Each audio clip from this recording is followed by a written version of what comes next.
everyone, welcome to my channel. For those of you who don't know, my name is Patience. I have a 2-year-old daughter named Paradise, hence our name Patience in Paradise. Paradise is actually going to be 3 in 2 months. Her birthday is 4/20, so she's going to be 2. She's going to be 3 pretty soon, so I'm super excited. Thank you guys who have been tuning in and subscribing and commenting and leaving comments under my videos, asking questions and all that good stuff. Thank you guys for being so supportive. Definitely appreciate it. I'm on my lunch right now. I'm tired and I just want to go home and go see my baby, but I'm not gonna get off till probably like 8. I think it's like 2 o'clock right now.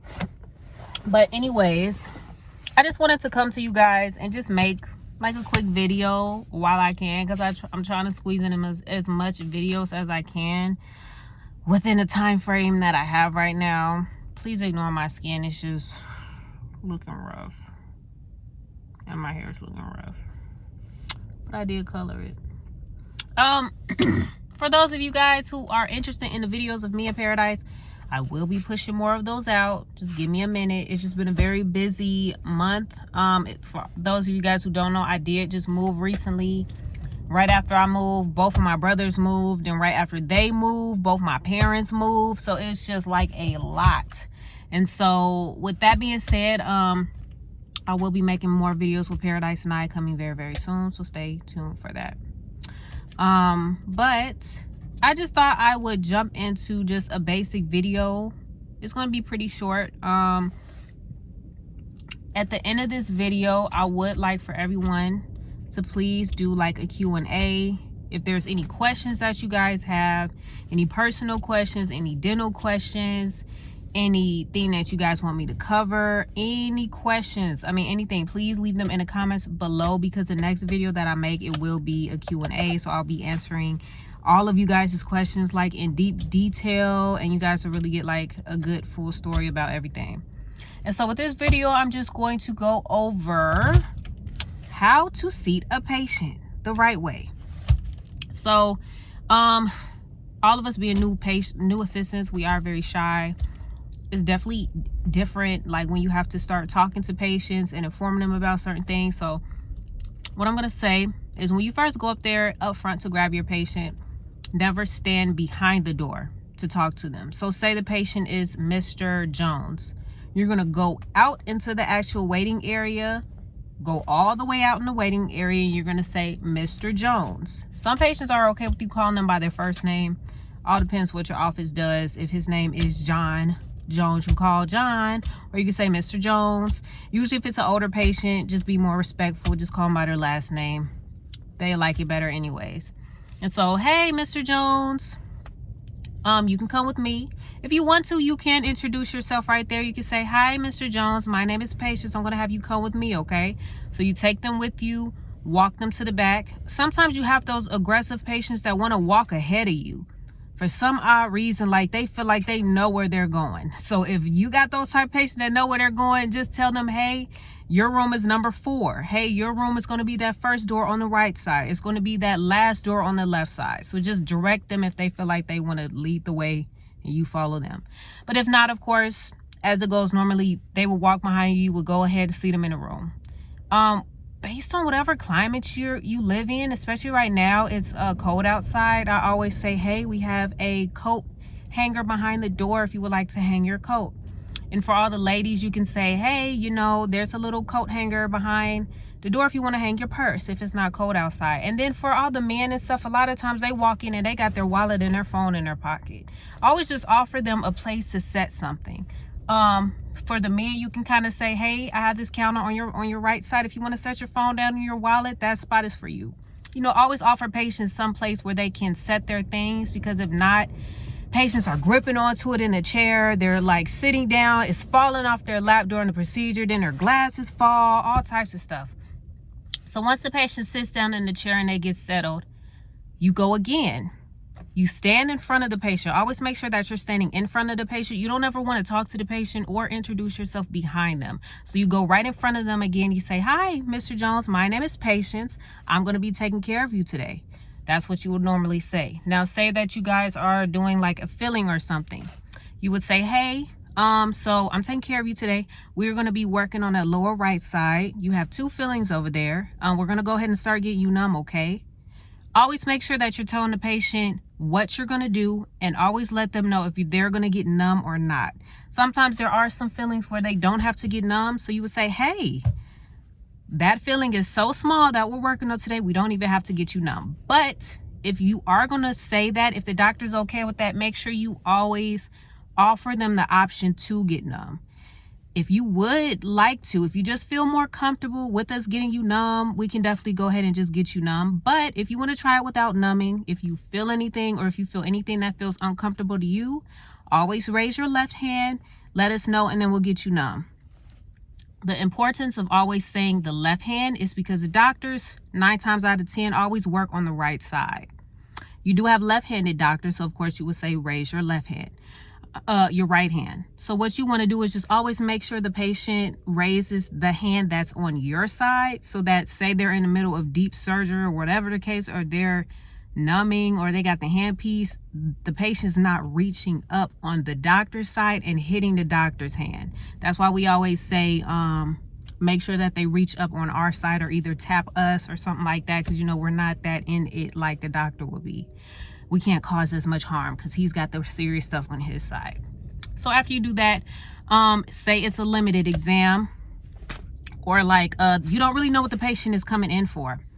What you would say is, hi, my name is Patience. I'm going to be taking care of you today. Please read the patient's chart. Please. That is very, very important, because one thing patients don't like is to have to repeat themselves over and over again, especially if you have a patient coming in for an emergency and they're, oh my God, they're swollen on the right side. They don't want to keep saying, I'm here for an extraction. I told the people up front, I'm here for an extraction. I'm here for, you don't want to keep saying that. So look at their chart. Say, oh, hi, my name is Patience. I'm going to take care of you today. Based off your chart, I see that, you're here for an extraction. You have a tooth that's kind of bothering you on that right side. That's kind of how you want to address it. You never want to ask a patient, you never want to introduce yourself and then say, so what brings you in today? When clearly there's notes in the chart. Now, it's nothing wrong with asking that if you do go in their chart and it is nothing. Or if you go in their chart and everything's all over the place, like they got 50 million things wrong. But there is a different way you can ask that. Opposed to saying, what's going on today? You should say, hi, I'm going to take care of you today. Is there any areas that's giving you any trouble? I kind of read on your chart that you have some pain. If you don't know where it's at, just make sure you're addressing the small things as to why they're here, opposed to just blatantly asking them, so what brings you here? So boom, you found out what's going on. Okay, we're going to take care of that area on the lower right side. If there's a limited exam, always take an x-ray. Don't go in there, see what's wrong with the patient, and then say, okay, doc's want to see you. Never do that. Every time you see the patient and they're new, or even if they're not new and they have a different issue going on in their mouth, PA, which is just one x-ray, and a bite wing x-ray. The bite wing x-rays are the ones when you put the little red piece in, you bite down and it gets the upper and the lower. That checks for cavities, all types of stuff. So you want to make sure you always have some form of x-ray in there before you actually go to your doctor and tell the doctor that there's something wrong with the patient. Get a lot of backstory as you can. So say a patient came in and they say, oh my God, it's this crown on my upper right side has been killing me. It hurts so bad. I don't know what's going on. Boom. How I would do it. Hi, my name is Patience. I'm going to take care of you today. I understand that you have that crown that's on your upper right side that's been bothering you. Oh yeah, it hurts. It hurts so bad. How long have you been experiencing this pain? I've been experiencing this pain for maybe about 2 weeks now. Okay. Do you remember when you had the crown done? I had the crown done maybe October of last year. Okay. Are you currently taking any medications right now, or anything to help you kind of subside, to kind of help ease the pain? Are you on any type of pain meds right now? Well, I had this ibuprofen I had took that I'm still taking from when I had some surgery back in July. So I've been kind of taking that. Okay. So, the pain that you're experiencing, how long does it last when you feel it? It's kind of like an on and off feeling. Okay. And then also, are you getting pain as far as, does it wake you up in your sleep? Is it sensitive to cold? These are the type of things that you want to ask. If you have a patient that when you ask these questions and they say, if you ask a patient, do you have, is the pain waking you up in your sleep? Boom. 9 times out of 10, they're going to need a root canal. That's just ways that can help you self-diagnose a patient yourself. That way you can go to the doctor and kind of tell him like, yeah, it's waking them up in their sleep. It might be a root canal, doc. That kind of puts the doc on his toes like, okay, my sister's paying attention. When you take the x-ray, things that you can look out for is if you see really, I kind of can show you guys kind of how to diagnose x-rays, but that's like another video. But if you can see like decay going towards the nerve, you know it's going to be a root canal. If it goes beyond the nerve, and if you see infection, it could be a root canal or it could be an extraction. I mean, but those are ways that you can tell how to diagnose a patient yourself. So after you get the x-ray done and everything, you go back, you tell your doctor as much as you can. Excuse me, before you do that, with our office, we have TVs. And we utilize YouTube and we utilize Netflix. So we're always saying, hey, is there anything that you want to watch in the meantime? Is there any music that you want to listen to? And a lot of times that helps ease the patients because they are very tense and they're very nervous. Excuse me, a lot of patients are in general just scared of the dentist because for every reason, you know, they may just have high anxiety. They may just have had like bad previous experiences with dentists. So you always just want to make sure that you're making that patient feel comfortable.